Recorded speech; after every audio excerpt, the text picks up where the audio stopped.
Good morning, Level Up listeners, and welcome back. Yesterday, we talked about silencing the inner critic, that imposter who tells us we're not good enough. Today, we confront its closest ally, the paralyzing fear of failure. We'll learn how to see failure not as a barrier, but as a powerful stepping stone to success. Let's level up. Today, we're really getting into something that affects so many of us. It's like this invisible wall. It stops you maybe launching that project or, asking for that raise. We're talking about the fear of failure, our mission today.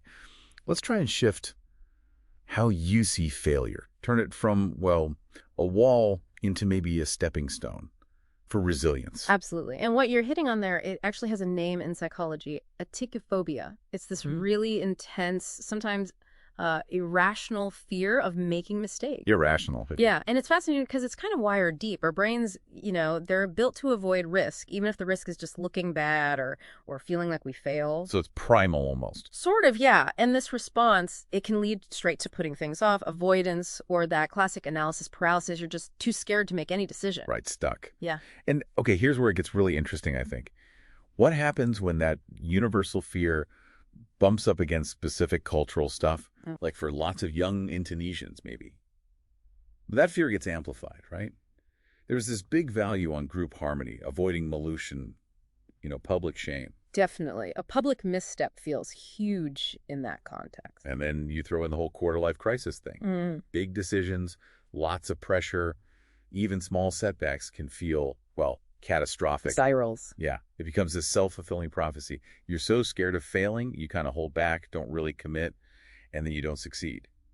Guarantees the failure you feared. Exactly. So if it's this powerful, this deep, how do we even start taking it apart? Is it just about gritting your teeth, or is there something more fundamental? Oh, it's definitely deeper than just willpower. The real key lies in this powerful psychological shift. It's a concept from Carol Dweck, the Stanford psychologist, moving from a fixed mindset to a growth mindset. Fixed versus growth, okay. Yeah, and the difference is really core. Fixed mindset, that's believing your talents, your abilities, they're just innate, set in stone. So failure feels like a final judgment on you. Like, I failed, therefore I am a failure. Pretty much. But the growth mindset, Yeah. that's different. It's the understanding that abilities can be developed. Yeah. Through hard work, dedication, learning. Okay. So from that perspective, failure isn't some verdict. It's just, it's data. It's valuable feedback for learning. Data. I like that. It connects, doesn't it, with that Indonesian idea of perjuangan. Struggle. You think about the journey to merdeka, to freedom. The national heroes, they faced setback after setback, right? Yeah. But they kept going. They had that growth mindset, didn't they? Seeing obstacles as lessons. That's a perfect way to put it. And Buya Hamka, the great scholar, he said something brilliant about this. He said, don't be afraid to fall, because the one who never climbs is the one who never falls. And those who fear failure, because the ones who never fail are the ones who never take a step. Wow. That really hits it home. It's the heart of mental merdeka, really. That freedom to just try, to risk things, to grow. Knowing failure is, part of your education, not who you are. Okay, so we've got the mindset shift, the cultural resonance, but for everyone listening, the big question is probably, how do we actually do this? Right, the practical steps. Exactly. What can we do day to day to change this relationship with failure? We've actually got 4 practical strategies here. Good, let's hear them. First one, redefine failure as feedback. So when something doesn't go right, you consciously stop yourself from saying, I failed.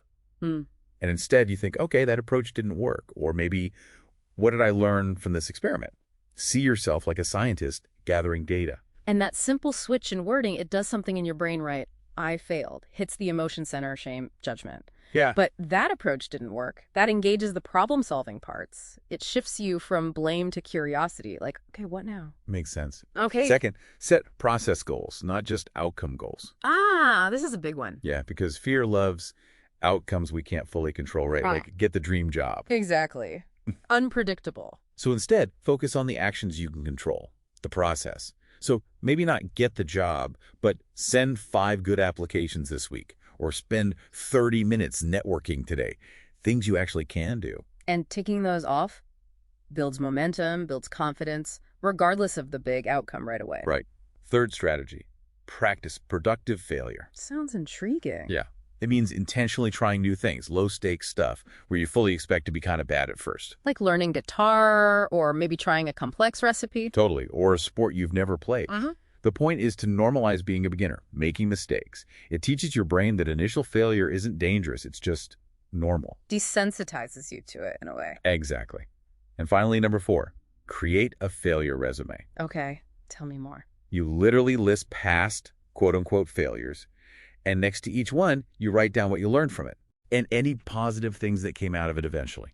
Maybe a new skill, a change in direction, more resilience. It gives you hard proof that failures weren't dead ends.